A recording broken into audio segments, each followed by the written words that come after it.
Hey everybody, we're just allowing people to filter in. We'll get started in a couple of minutes.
Okay, let's get started. So we seem to have our participants stabilizing, so we're going to go right ahead with proceedings for today. So welcome everybody. This is Black in Neuro Week 2023, and the theme for today is NeuroRacism. So in this session, we are going to look at the impact of NeuroRacism on the mental health of trainees and professionals. This is the second event for today. Earlier, we had a Meet the Experts Journal Club on neuroimaging, which is worth a rewatch on our YouTube channels or other platforms. We are also using the sub-hashtag neuroinclusion for today and looking at the positive stories of including Black people as participants in neuroscience research. So before we get into today's event, I would like to acknowledge the lands on which I reside. As a person living between two countries, the UK and US, I first acknowledge the colonial history of the United Kingdom and other European empires in the displacement of many indigenous people. One such group is the Taino, who inhabited the land of Yamayeko, now known as Jamaica, where my ancestors were forcibly relocated to. In addition, as a current resident of the city of New Haven, I also acknowledge the lands of the Quinnipiac, Paugussett, and Wappinger peoples.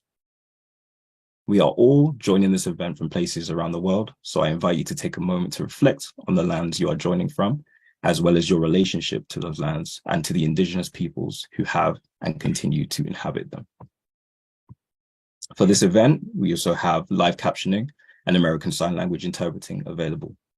To turn captions on off, click the CC live caption icon along the bottom of your window. You can also adjust the size of the font by clicking on the three dots at the bottom of your window that say More and selecting Subtitle Settings. Our sign language interpreters, Jamie, who then we replaced by Catherine, should appear as a panelist on your screen. As if you experience any issues accessing the captions or interpreters, please message to all panelists in the chat. So we also want to thank our conference sponsors who have been cycling through the video that you can see. They've made this possible for us and allowed us to put these events on for free. We'd also like to acknowledge that this community, which we built 3 years ago, has just reached 1,000 members. This really adds to the importance of this event today, because we really need to fortify and prepare our community as it expands. So let's begin. My name is Deshane, and I'm a Wusa Institute postdoctoral fellow at Yale and Bing co-founder and development director.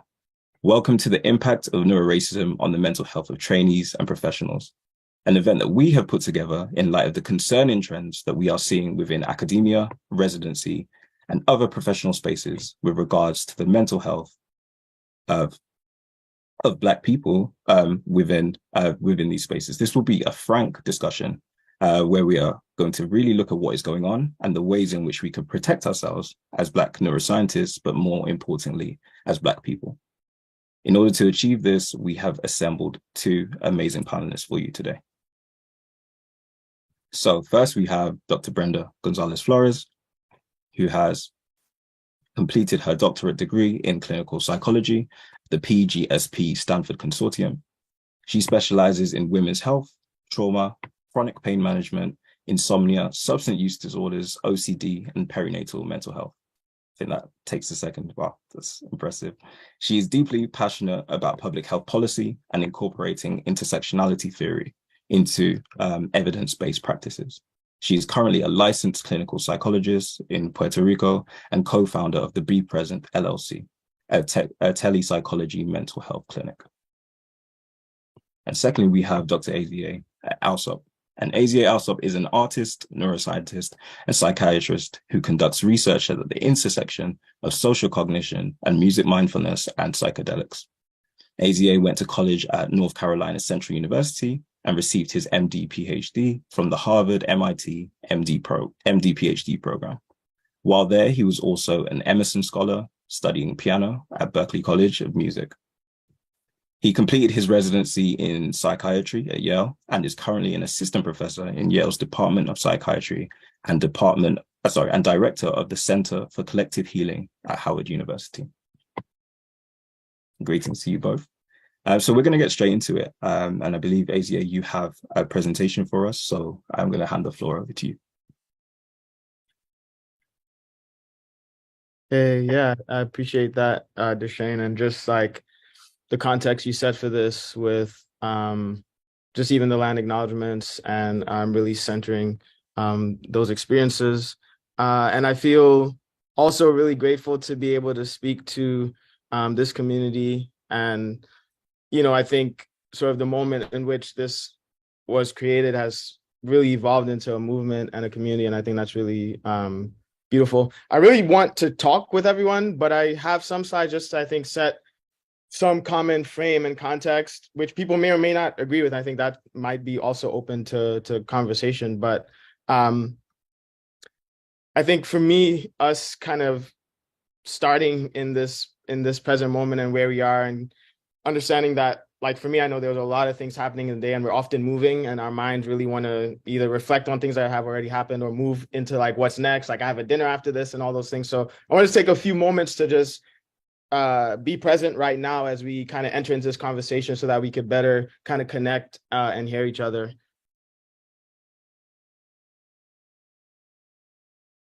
So I want us to all just reflect on this quote from the book For Brown Girls with Sharp Edges and Tender Hearts, because I think it, again, helps to really set a common frame for, I think, what many people's experiences are as people of African descent and in other sort of marginalized groups as they navigate academia.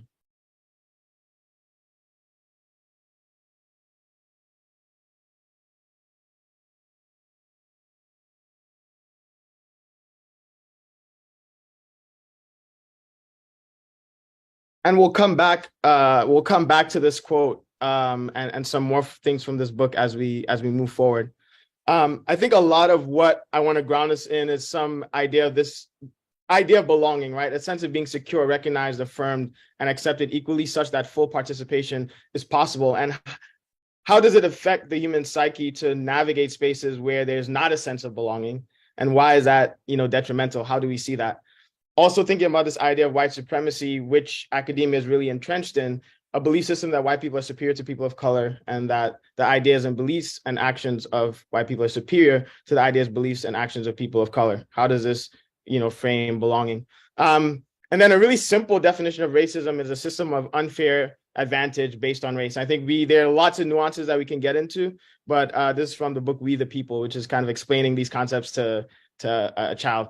And then this idea of racial stress, or this emotional overload or shock that one has to their coping system before, during, and after racial interactions. And as someone navigating these environments, I know I definitely have been in situations that had this element of racial stress. And I'm sure you've felt what that is sort of in an embodied way.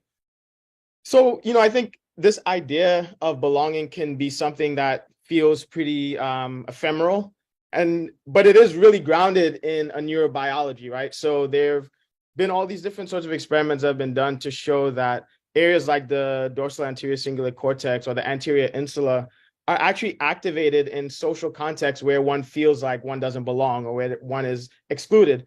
And there's like an evolutionary reason for this, right? As humans, early in our development, being a part of a social group was basically, equal to survival. And so the brain co-opted these pain systems that tell you when you have sort of physical injury and co-opted it so that we could have a pain signal to tell us when our status within a certain social group is compromised or where we're, where we might be excluded from that group because, it can be a matter of survival. And so when we juxtapose this with the idea of navigating a racist system where there is this racial stress, this is happening in the brain.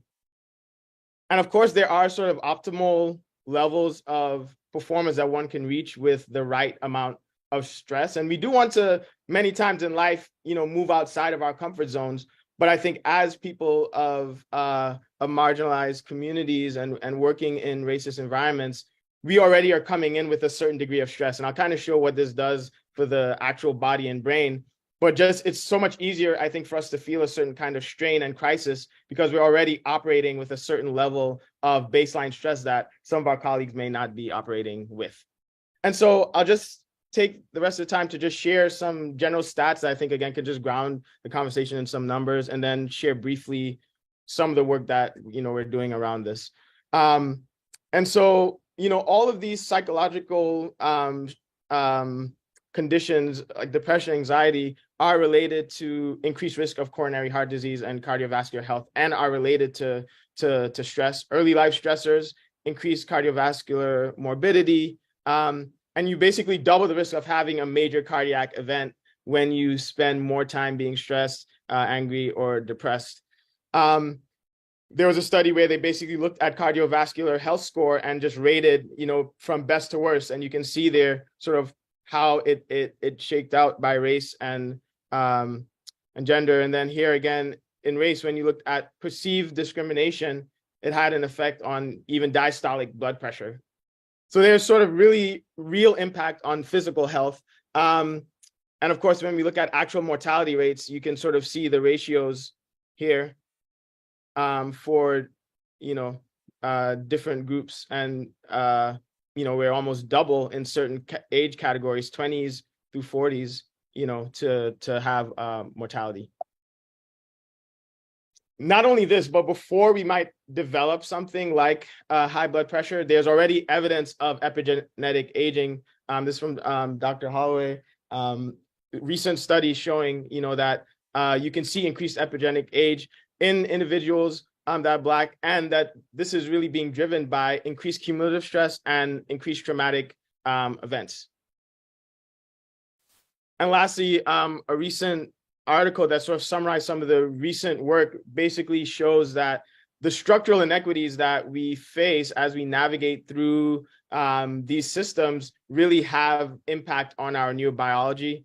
You can see differences in sort of the way the amygdala responds to threat. And so this is something that we have to really, think about from a structural, perspective, but also from a perspective of community. And as we navigate through structures that are currently racist and aren't going to change tomorrow, how do we actually equip ourselves and each other to deal with this? And so, again, I think one angle from this book, again, I think begins to speak to this, where it says, over time, I also learned to value my background instead of distancing myself from it. I learned to claim it with pride. I learned that integrating myself into American values and ideals made a difference in my ability to infiltrate academia, which is still vastly white and elite. But I also learned that adaptation did not mean I had to relinquish my love for my roots. Again, this idea that I was failing at whiteness, but that didn't make me a failure. I didn't need to assimilate with my white privileged peers. I had to learn survival skills from my BIPOC peers. And I think that's sort of exactly what some of the ethos of what we're doing here is, right? How can we come into community and share with each other's ways to persist if we choose to persist in systems. I think there's also a lot of value in building our own systems. So I think when we think about stress and sort of both the structural components, which we are dealing with in many different ways, and there are policy angles and economic angles that we can take, but there's also just our personal lived experience and how do we change the way that we are moving through environments that can be harmful and can be stressful.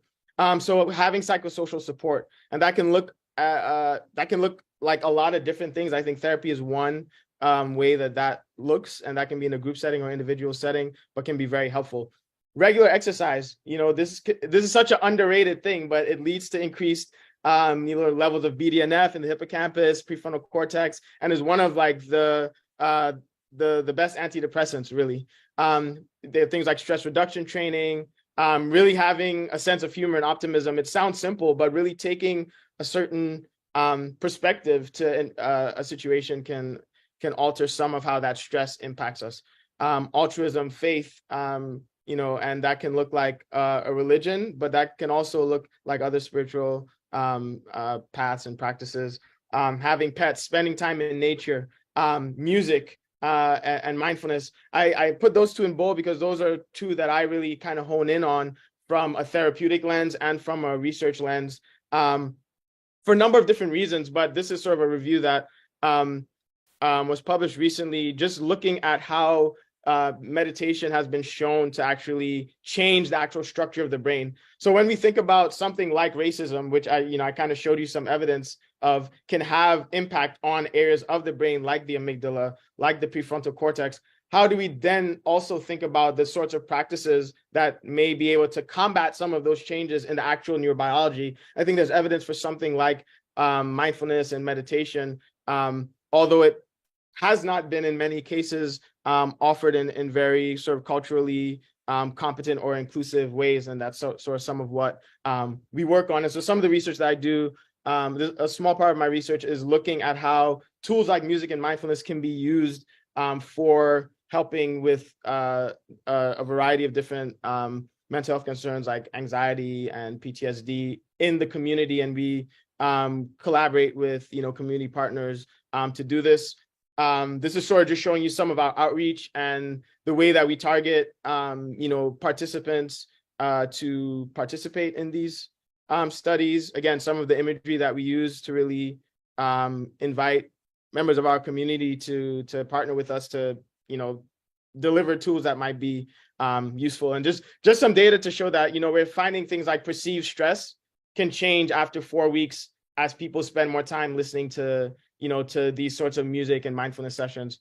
The last two things I'll share is this idea of the 8 dimensions of wellness. It's something that has helped me in terms of just thinking about how to create different structures and community in my life to help me navigate and move through not just a racist academic system, but a racist society and a society that is harmful in so many other ways, some of which we are unconscious to.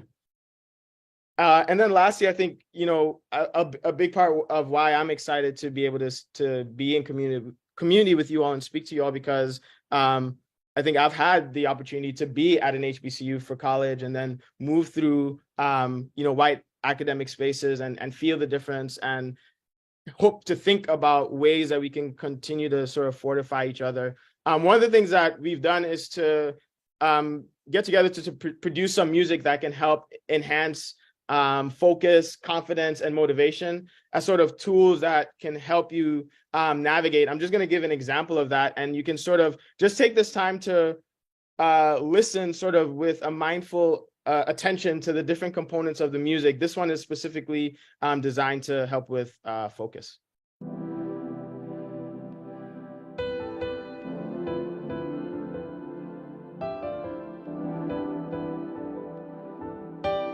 You can also sync your breath to the music in a way that feels comfortable to you.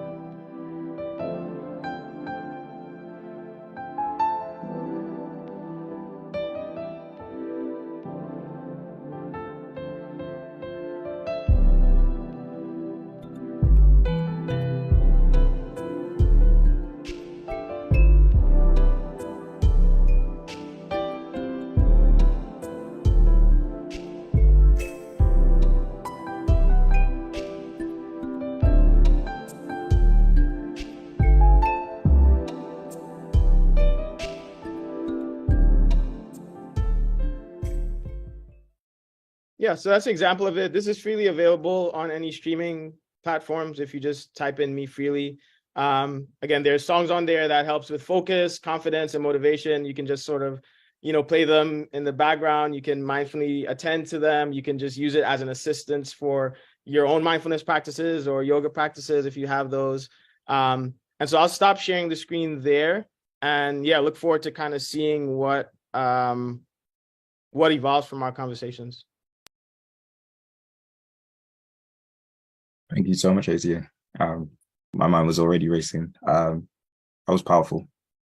We have a bit of time for questions before we move on to Dr. Flores. So if anybody if the chat does have any questions, they can use the Q&A feature and we'll be happy to read them out.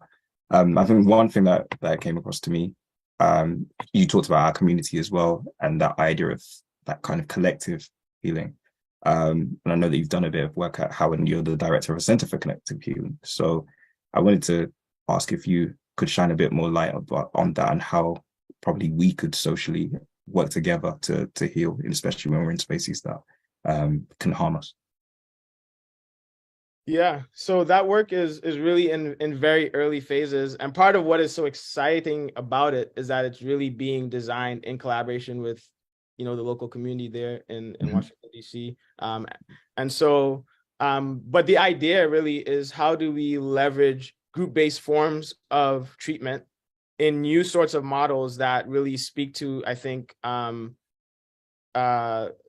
cultural ways to integrate things like psychedelics into those sorts of treatment paradigms. And there's a lot of really interesting work being done by people like Monica Williams looking at, how psychedelics might play a role in race-related trauma specifically.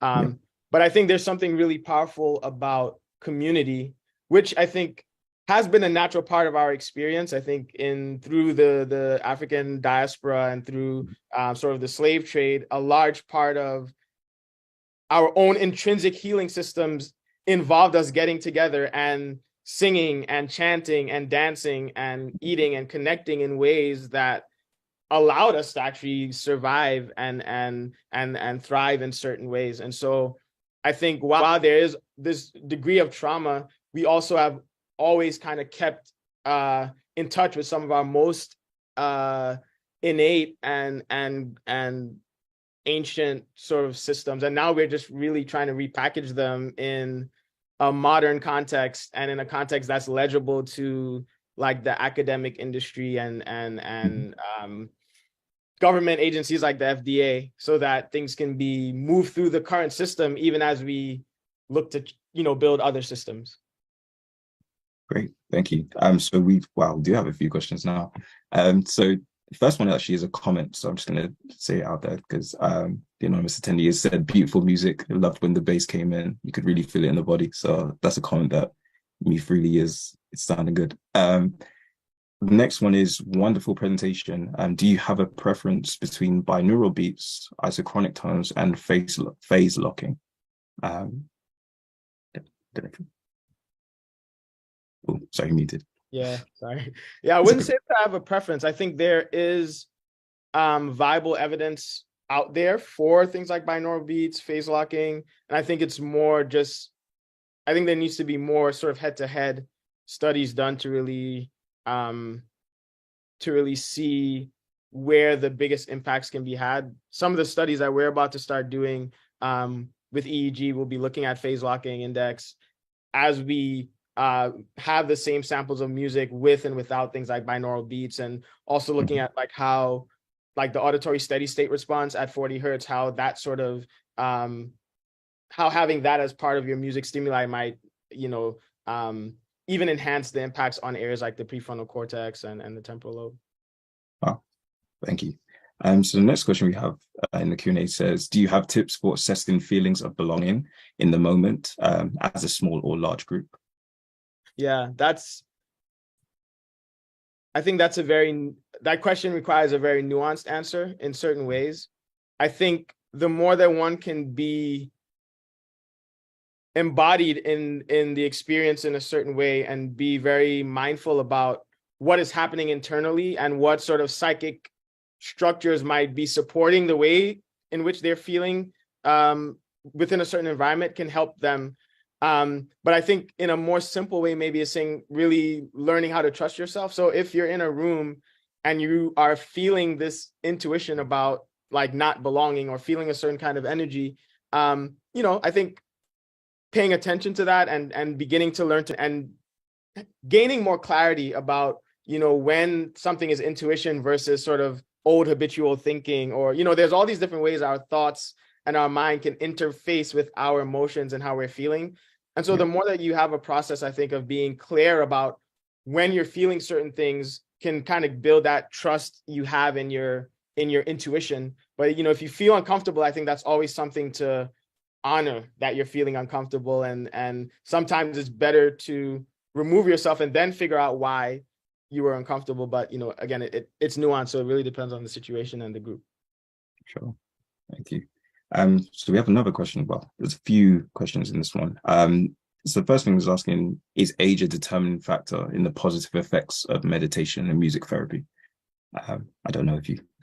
Yeah.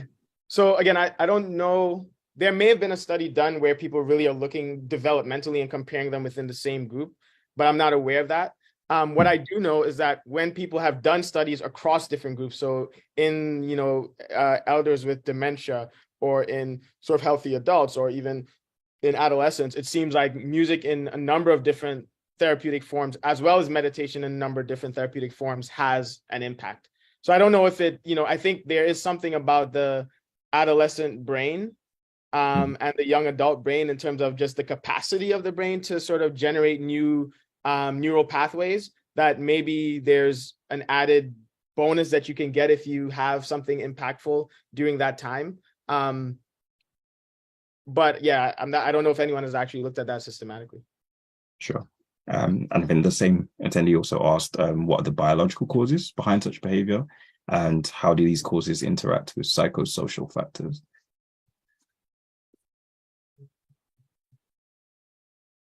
I guess behind, I would have to know a little bit more in terms of behind what behavior. Yeah, I think it may have been the positive effects of the meditation. But yeah, I mean, in some ways, it's like with something like meditation, for instance, where, in a sense, you're almost working certain parts of your brain. So, for instance, the prefrontal cortex, which is really important to be able to attend to certain things, or the insula, which is important for you to have sort of interoception. If you're spending intentional time sort of working those parts of your brain, it makes sense that, the white matter in those tracks begin to increase, and the function sort of changes, the dorsal mode, default mode network, things like that begin to change. So I think some of it is that you're actually sort of exercising and working certain parts of your brain when you're doing, some of these activities. Music is one of the most powerful sort of neurostimulants in terms of the reach that it has to be able to, access areas of the brain. Which is why, in people with dementia, for instance, they can access certain memories with music that they can't access sort of in the absence of music. Thank you. So I have one final question for you before we move on to Dr. Flores. And for me, it's just in general. And if you don't feel to answer this, you're welcome not to. But how have you personally navigated with your sense of belonging and feeling within these sorts of spaces and environments? Yeah, that's huge. And it's a long story that I won't get all the way into, but I think, during my MD PhD program, there were definitely periods of time where I, was not sure that I wanted to continue in academia. And I mean, sometimes I'm still not sure I want to continue in academia, but for me, meditation and mindfulness were a big part of my ability to stop having panic attacks.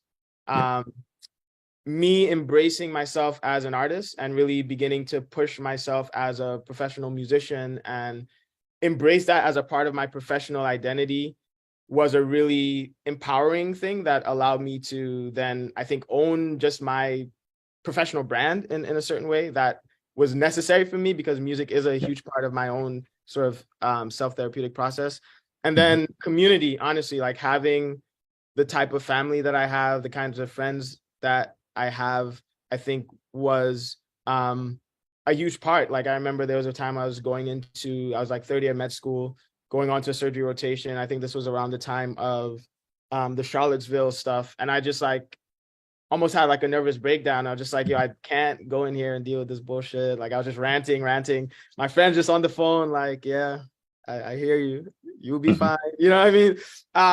And then actually that story turned out well because I ended up having like a really great conversation with the attending that day and things like that. But, you know, I think those are the sorts of things that have been really important for me, which is part of what gives me the motivation to try to study them and present them in a more academic, again, context, and think about ways to make them more widely accessible in the community. Again, still pairing that with like actual policy work and actual, you know, movements towards not only changing the structural inequities, but like creating our own systems that would just make all of that like not as necessary in that context. Yeah. Thank you so much, ATA. So we're going to go over to Dr. Flores now, Gonzalez first, sorry. And she's going to present to us next. But we are going to go back to you, AZA, at some point, and we're going to have a panel discussion after this. So, Dr. Gonzalez first, the floor is yours to present. There you go. I was on mute for a second there. I'm just really excited to be here, and I thank everybody for reaching out to Puerto Rico as well. We're usually sometimes excluded, right? And as you did your introduction, I was thinking about where we're coming from, right? And how we shared something in common in terms of Puerto Rico being a territory, right? And how that can in itself lead to different ways it impacts our mental health, right? So I'm really glad to be here. And I was able to really connect with a lot of things that Dr. AZA Allsop was talking about, especially on the mindfulness part, which is why our name of the clinic is Be Present. It was inspired through that. And personally, mindfulness has helped a great deal. And I'm going to be sharing some of the exercises. We're going to be doing some exercises here with an added component of compassionate therapy. So I'm hoping it's going to be a much help. Let me start share screening my screen.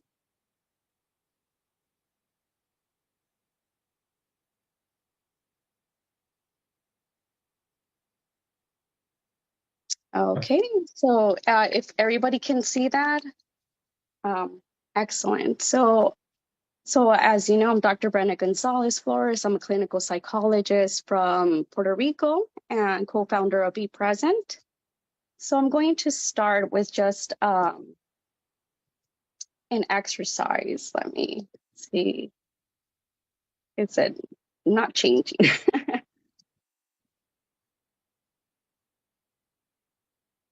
It's just a little bit slow, apparently. Okay, let me go back.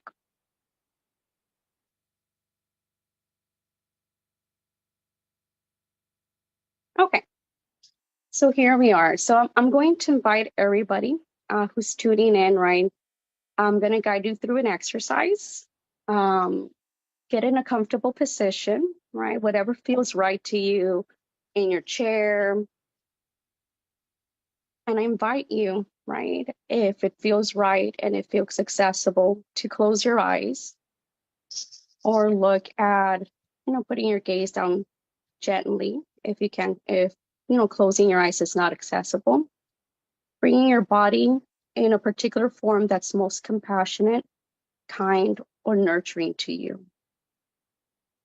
Centering ourselves in this moment. And you are welcome to start taking a few deep breaths. Breathing in and breathing out. Grounding ourselves in this moment.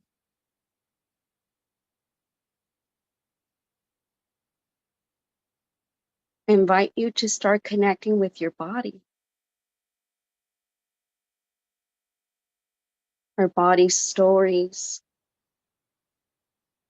Checking in how we're feeling in this moment.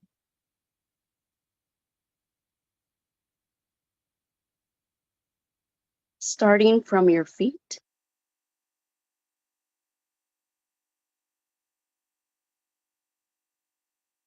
To your legs.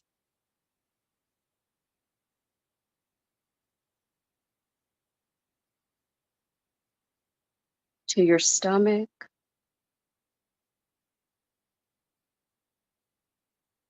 identifying any needs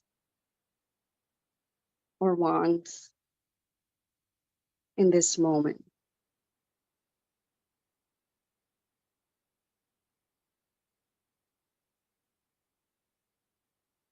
Going up to your chest. This is an area where we carry a lot of emotions,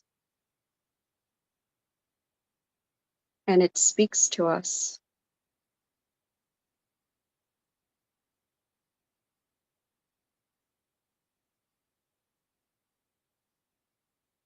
Tuning into your body's wisdom.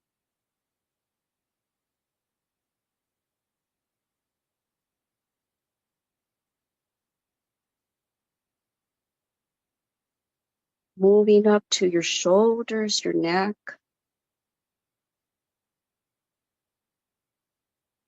Another area where we carry a lot of tension and stress.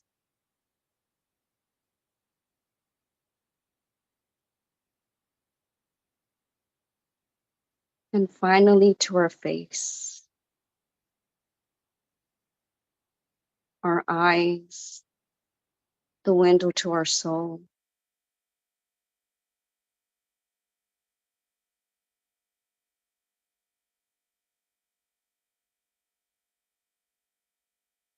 Becoming more aware of your body and the power that it can hold.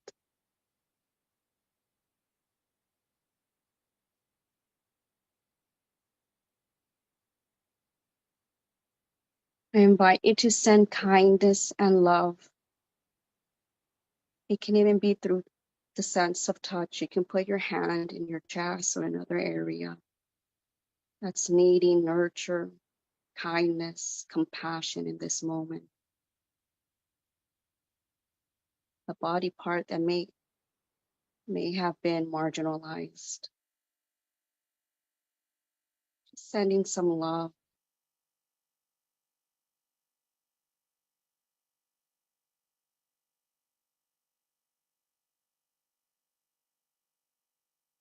I invite you to uplift your spine as a sign of your own body's authority and empowerment.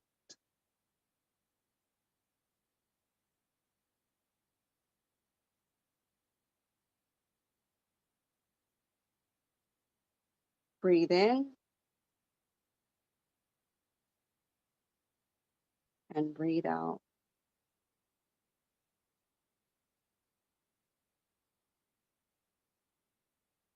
All right. Breathing in one last time and breathing out. Centering and grounding yourself.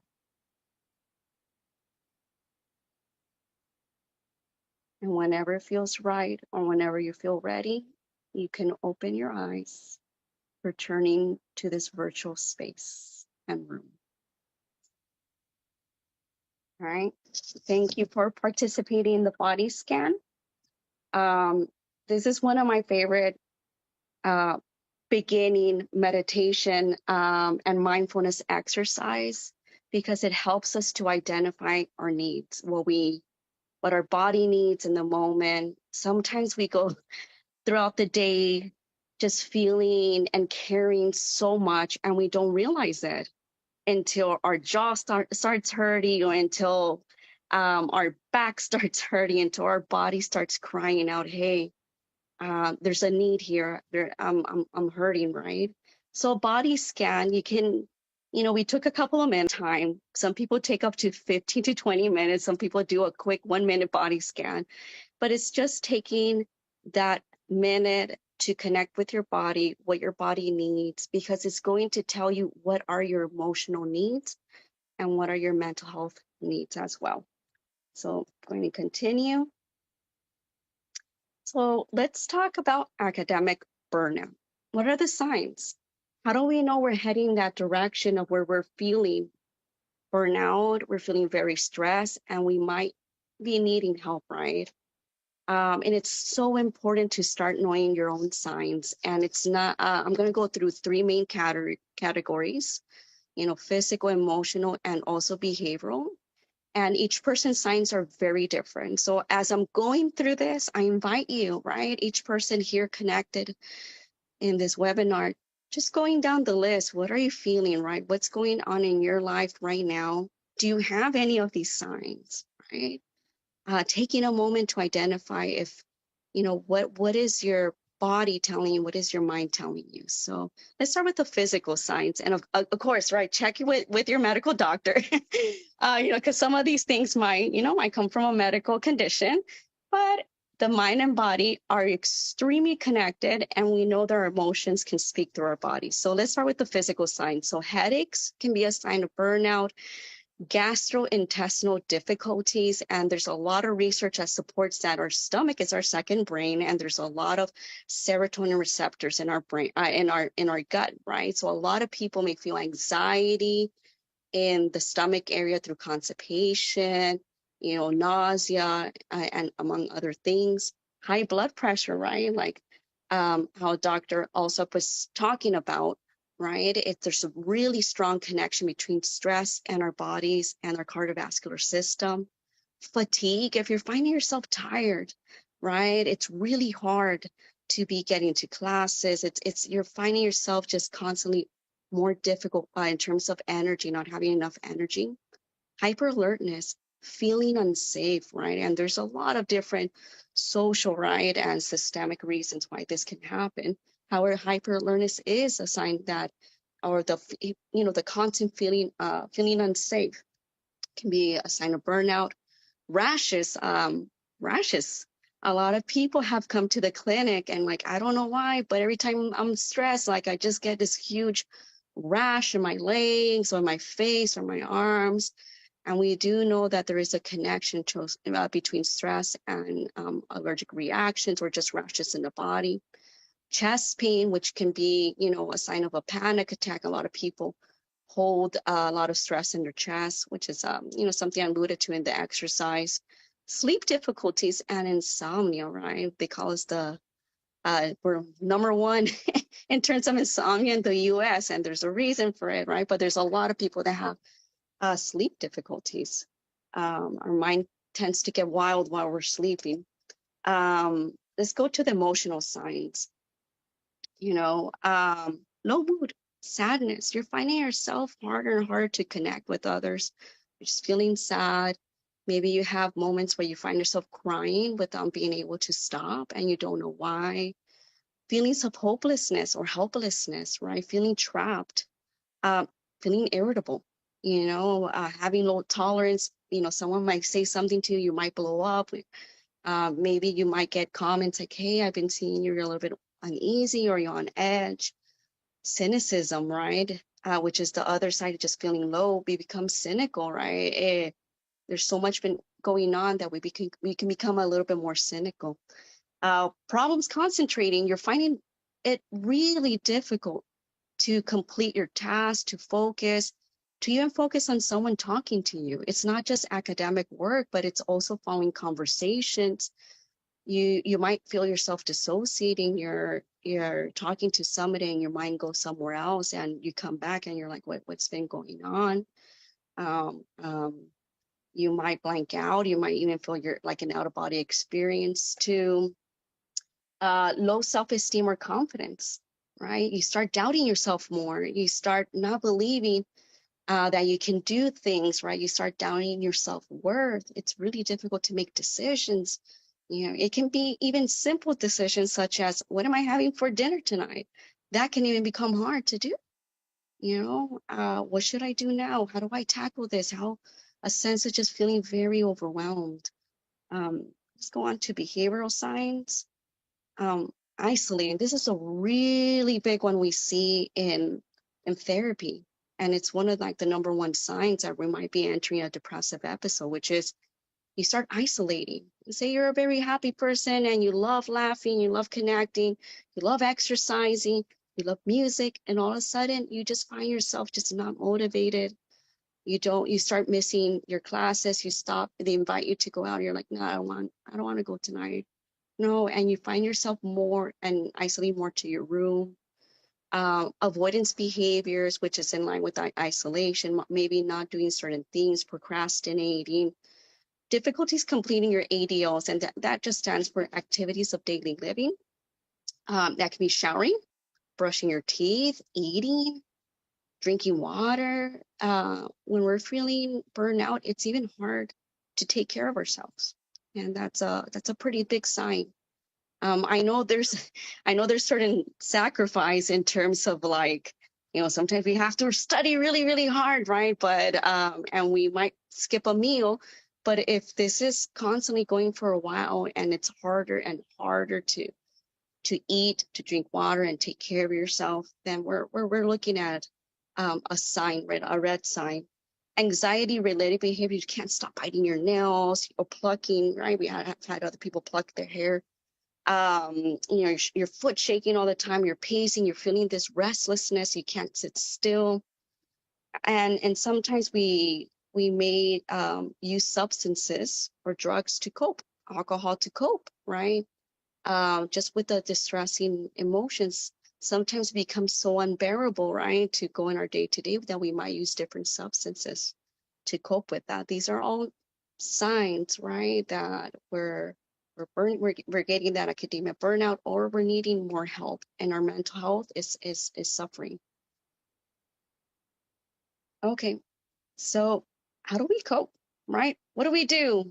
And I'm just going to present a couple of different coping strategies, right? And I'm hoping we can get through most of it. If anything, Duchenne, you can tell me that I'm close to my time. So the first thing that I tell people in therapy is understand your context. As a clinical psychologist, I can't look at symptoms, disorders, or anything that the DSM presents me without understanding the context, the history, and the narrative of the person. And this is so important to do also at an individual level, because we might be feeling really down, depressed, and we might feel it's because of something, that a deficiency of ours or something that we're lacking, where it's not necessarily that. It's really important to look at your entire context. For example, what are your roles, right? You're a student, right? But you're also more than a student. You probably have a family, right? A family role. Um, any other roles that you're involved. Unique challenges. Also looking at what are your unique challenges. Also looking at power dynamics that happen in academia, right? That can definitely impact our well-being. Microaggressions, right? And sometimes I call these macroaggressions because they're not so micro. They're pretty overt sometimes. And validation, the systemic racism that we can face, right? That leads us to the fight or flight mode, right? Survival mode. Collective trauma, everything that we've been living in the past few years, the pandemic, that greatly impacted our well-being. The political climate, political corruption, all these, everything, right? All this impacts our well-being. So it's really important to understand your context before we dive into anything, right? And that can really help validate our experiences and normalize what we're feeling. Okay. Becoming aware of your inner dialogue. Our thoughts are extremely powerful. They're so powerful, right? So important to pay attention to. How are you talking to yourself? What are you saying to yourself, right? Usually our uplifting, positive, and neutral dialogue doesn't really impact us. I would say keep those, right? Let's not mess with that inner dialogue. But let's become more aware of the other type of dialogue that brings us down, the one that might criticize us, that might shame us, right? Noticing your thought patterns, right? I do this a lot in therapy using cognitive behavioral therapy, dialectical behavioral therapy, amongst other therapies, where we look at your thought patterns and how that can impact your behavior. Working on reframing failure, right? Because failure, when we're not doing well academically, or when we're feeling we're not doing well academically, we might think, again, it's something that we personally can't do and we personally failed. This is why it's so important to understand your context and the unique challenges amongst other factors are impacting. Looking at failure as an opportunity to grow, right? As soon as we start looking at error or not being able to do well as something we can't, as a personal failure, we get stuck, we get paralyzed. And also using the, listening to what is that imposter syndrome voice, right? And there's a lot of research that goes into what imposter syndrome. And there's research saying that minority students have a greater imposter syndrome voice, that we might feel we don't belong there, or we're not capable. It was just given to luck. No, you're there for a reason, right? You got there for your hard work, and you got there because you have the potential and greatness right inside of you. So listening to what is that imposter syndrome voice and diving into that. So let me move on a little bit quicker. Let's get into another exercise, right?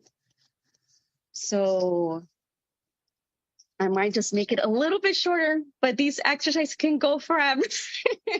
So I invite you again to get in a comfortable position, right?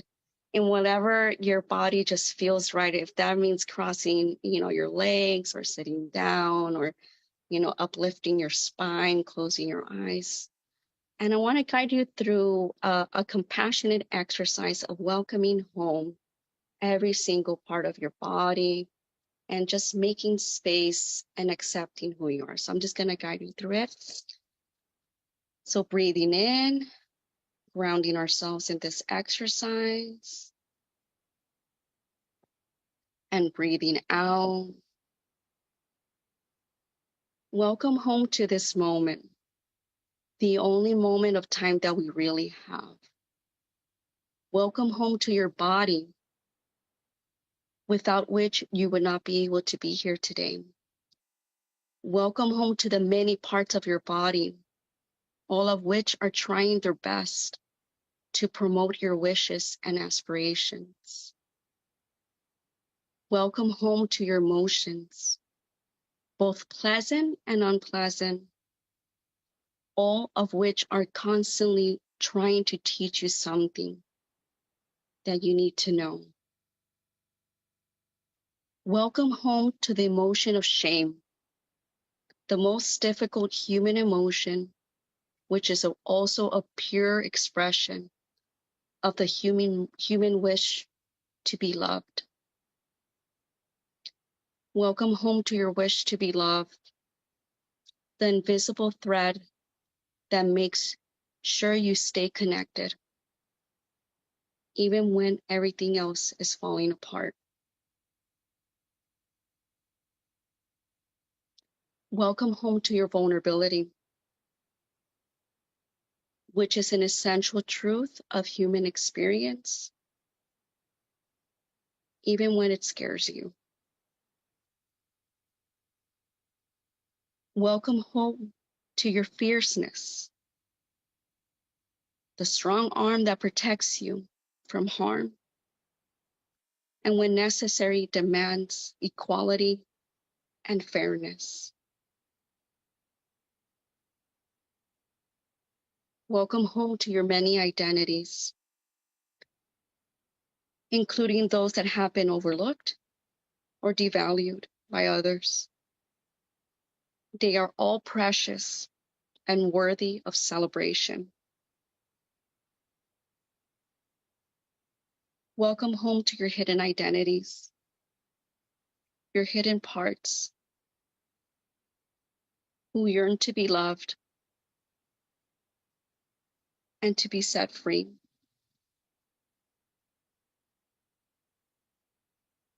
Welcome home to your journey to freedom and to this particular moment, as unfinished as it may be. Taking another moment to connect with yourself and just listening if there's any reactions to what was shared right now.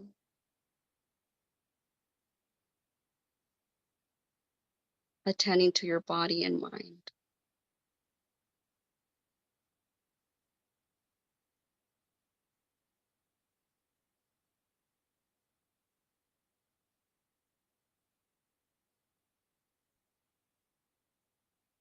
Breathe in and breathe out. Gently opening your eyes, returning to this space in the virtual room. All right. I think I'm almost coming to my time, so I'm just going to go a little bit quickly on this. So what can help? What other things can help? Mindfulness. So we've been talking a lot about mindfulness, its benefits. We just did 2 exercises of mindfulness, and I'm going to send a little bit more resources. There's a lot of free mindfulness apps. These exercises I've been sharing with you are from Christine Neff, Dr. Christine Neff and Dr. Christopher Germer, who are just pioneers in self-compassion work and combining with mindfulness. Mind and body exercises, they are extremely powerful. Connecting with your body has a lot of wisdom. Listen to your intuition, listen to what your body's trying to communicate with you.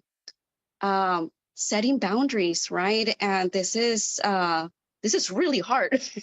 This is extremely hard because sometimes we have to set boundaries with ourselves.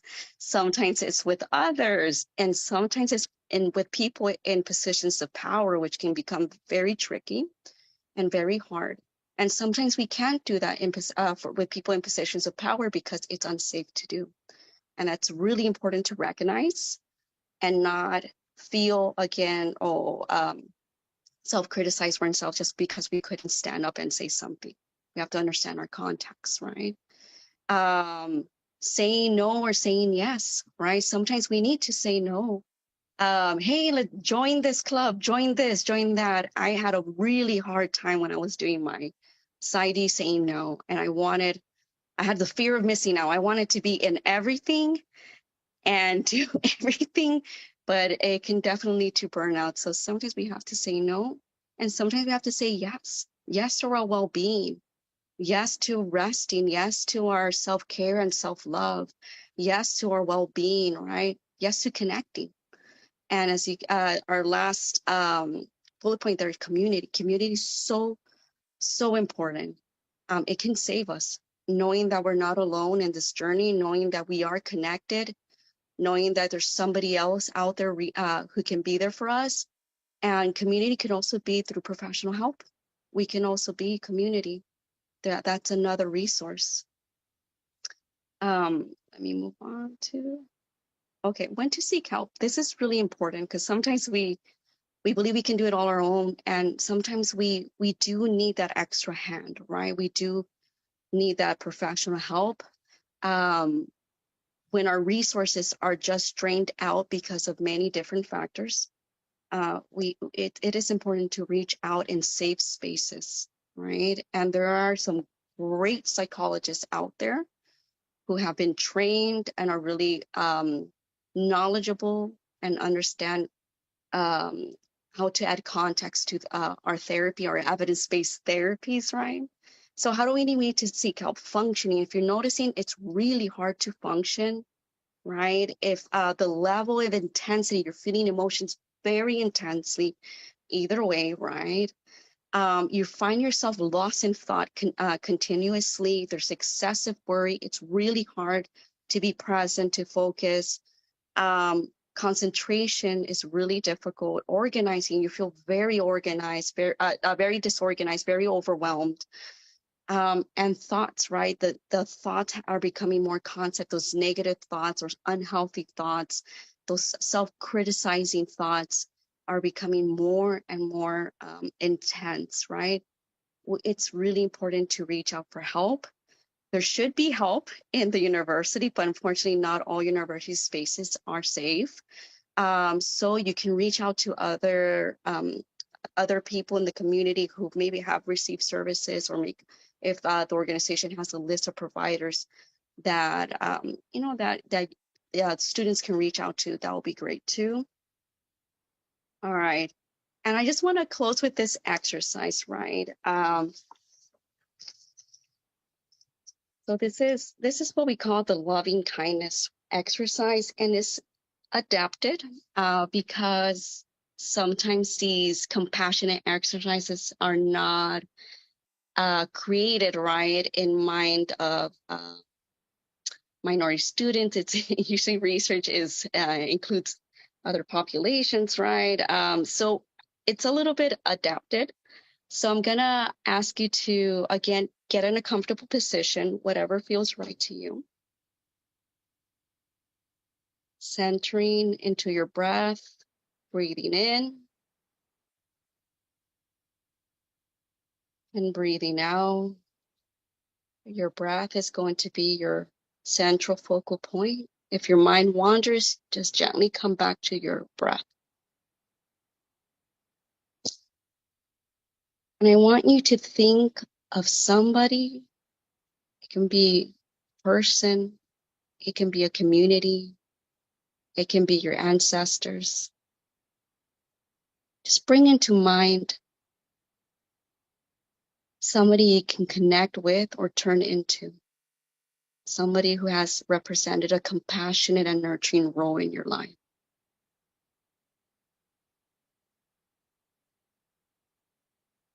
Now imagine that this person is seeing you, sending you love and care,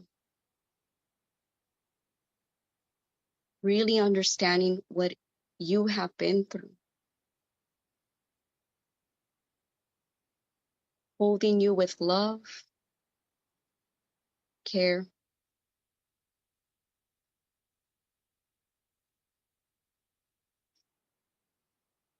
I will be sharing some phrases with you, and imagine as if this person, this ancestor, is speaking to you directly.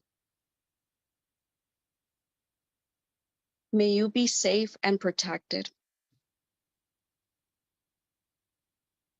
May you know your soul's refuge, that inner sanctuary untouched by external circumstances. May you be well. May you listen to the wisdom of your body and soul, telling you what is needed for health and healing. May you love and be loved. May love and compassion warm your heart and soothe your soul.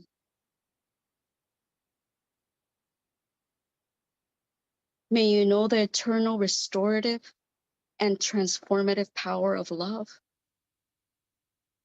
to heal, uplift, and liberate us all. May you be at peace. May you find comfort and truth and rest in the stillness of your soul. May you be happy. May you feel your joyful, soulful aliveness rising from the reservoir within.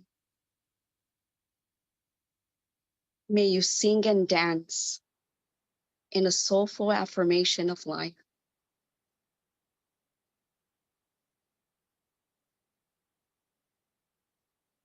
May you smile in deep contentment. May you be free.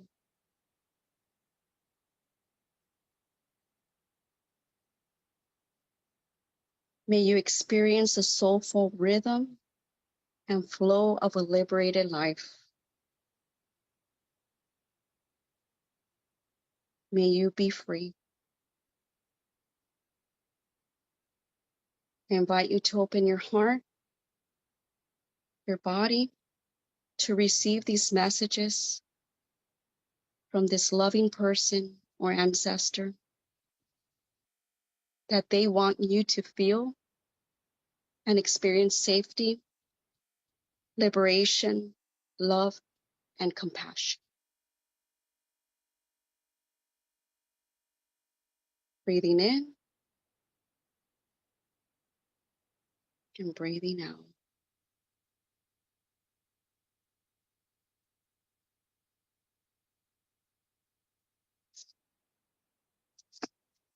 Thank you.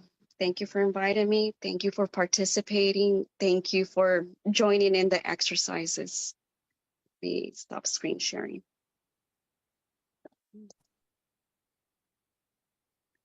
Thank you so much. I have to apologize as well because I actually had a power cut mid exercise. I was that relaxed and everything, just the lights went out as well. But It's okay. but no, like between the three exercises, I felt just so relaxed and so changed even in that brief amount of time. So thank you so much. And I think even in some of the comments as well, a few of our attendees also said that they felt the same.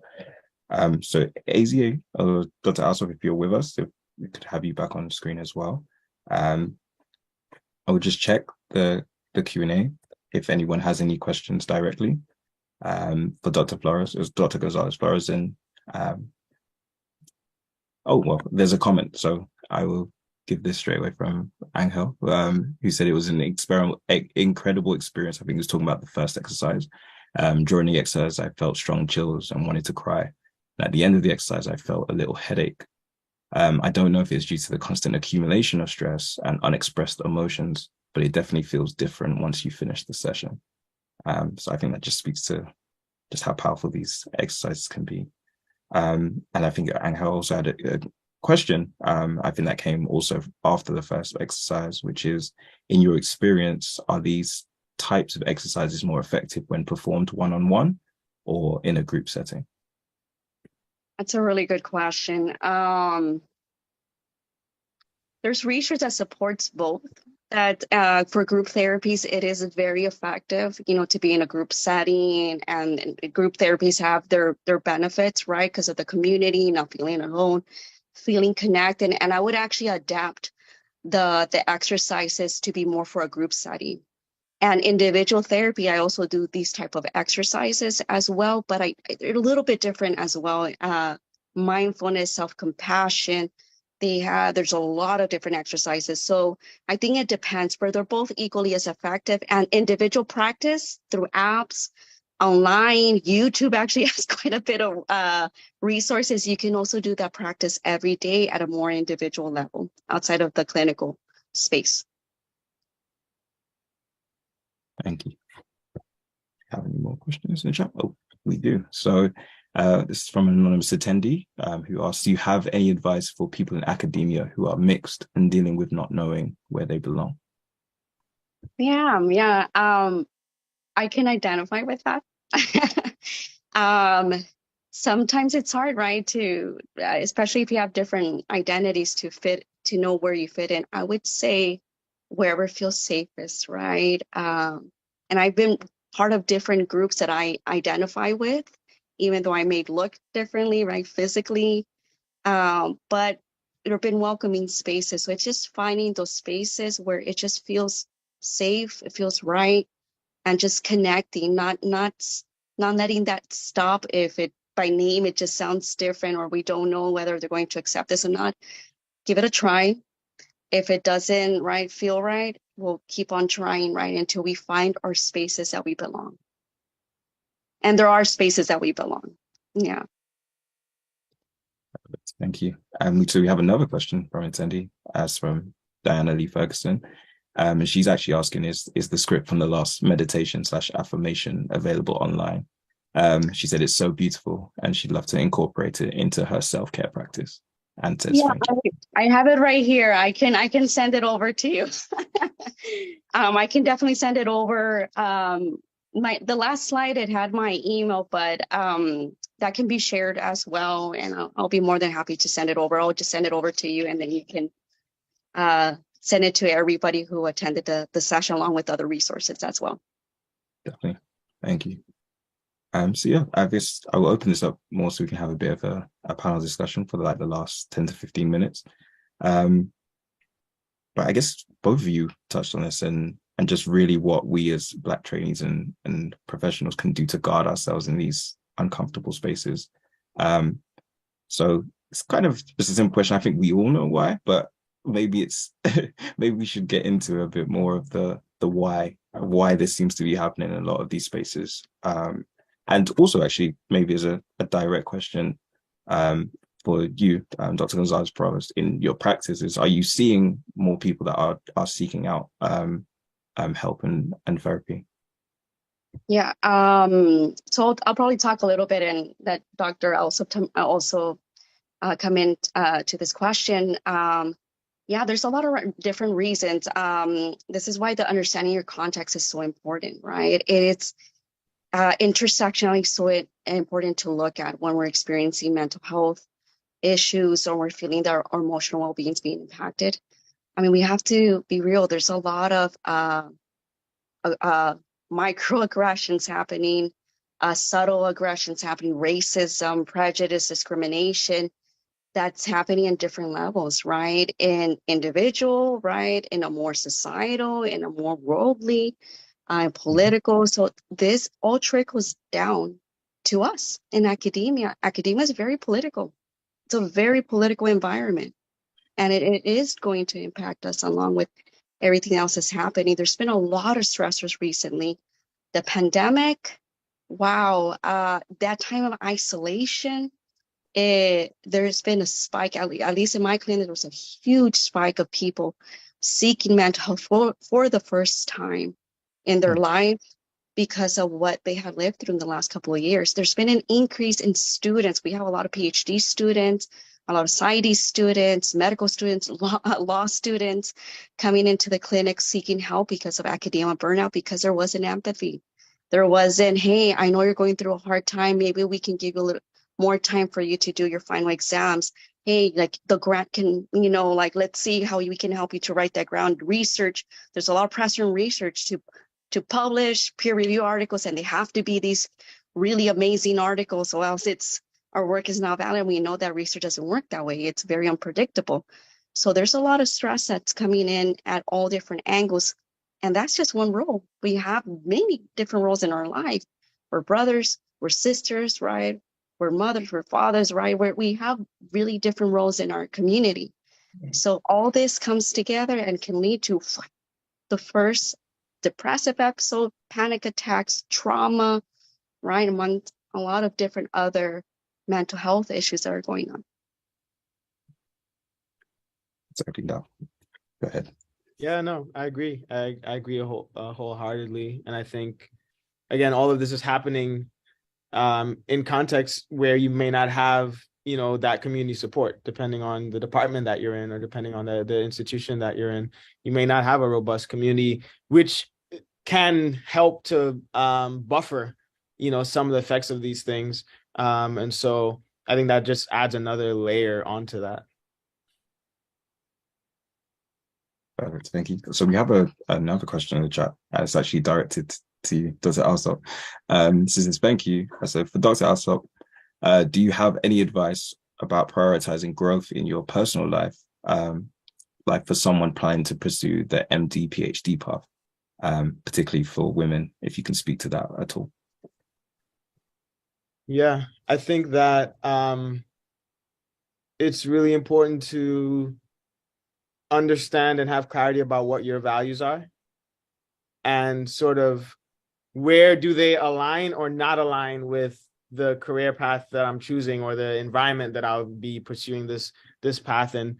And what that helps to do, I think, is allow you to make better cost benefit decisions, right? I think sometimes to persist in a certain way might mean you have to take certain risks, or might mean you have to do things in a way that looks different than how your PI did it, or looks different than the way that some of your mentors did it, because you're living a different embodied experience. And so being clear on your values allows you to like really navigate some of those conversations in ways that can be, I think, much clearer. And I think,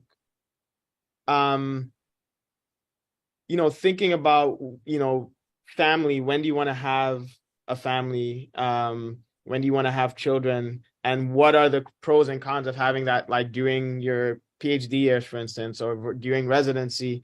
I think those are all very individual decisions. But again, the more that you can be clear about what your own personal values are, your spiritual values, your collective values, it will really help you to be able to navigate the cultures that you're in. And I guess that's the other part, is like really understanding the institution or department or culture that you're navigating, and like having people who can help steer you and mentor you when it comes to having certain challenging, conversations. I just want to add briefly to that, because there's an amazing therapy called acceptance and acceptance and commitment therapy that just goes along that line of knowing the values and knowing using your values as a form of direction, right, or guidance, instead of just goals, right? Like I need to graduate, I need to publish, I need to do this. It's more of like, where do I want to go? What is important to me, and how to kind of guide yourself. So that just wanted to highlight that. Yeah, there's also in the clinical world, there's a therapy that just speaks to it to see how powerful that can be. Thank you so much. Also Diane Lee in the chat says thank you as well.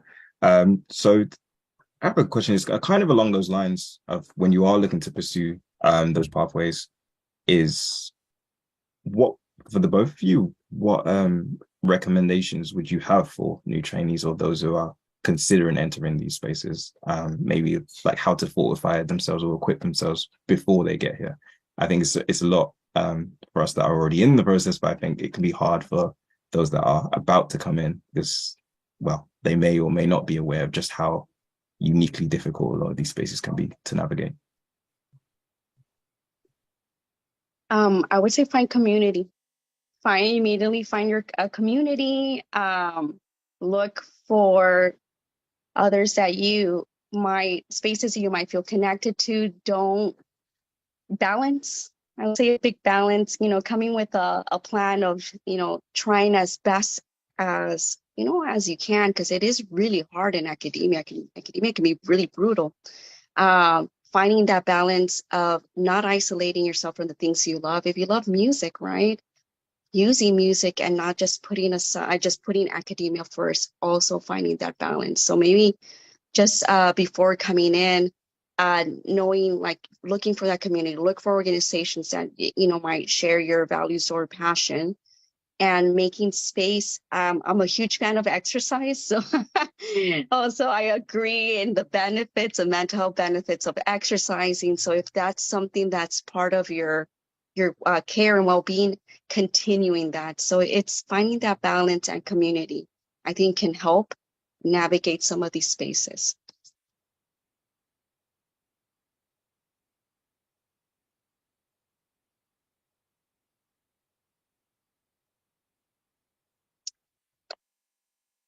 I think is Duchesne frozen on my side. His image froze on my side.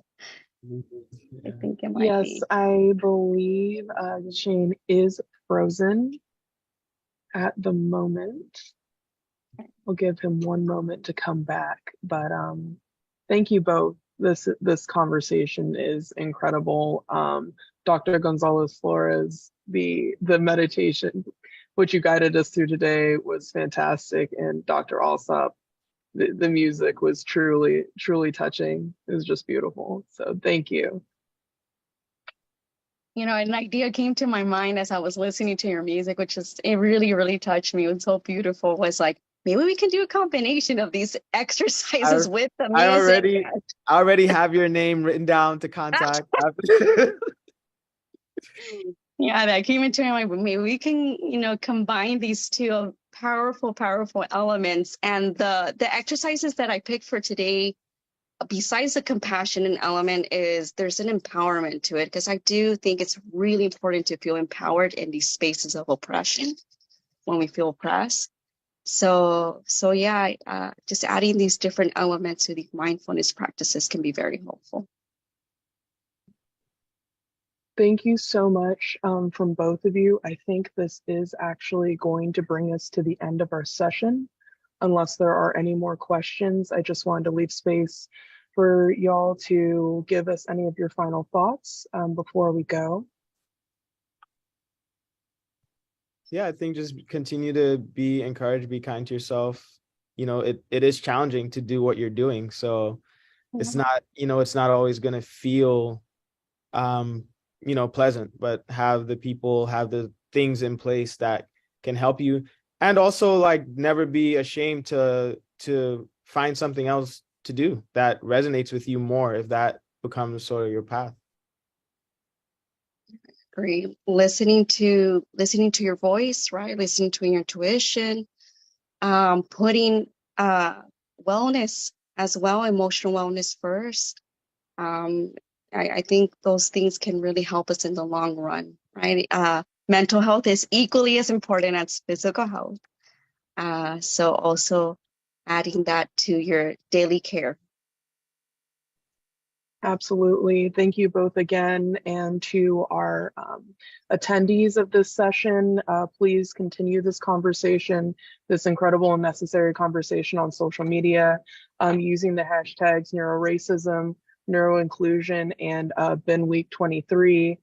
Please tag us and our speakers in this dialogue as we continue it further.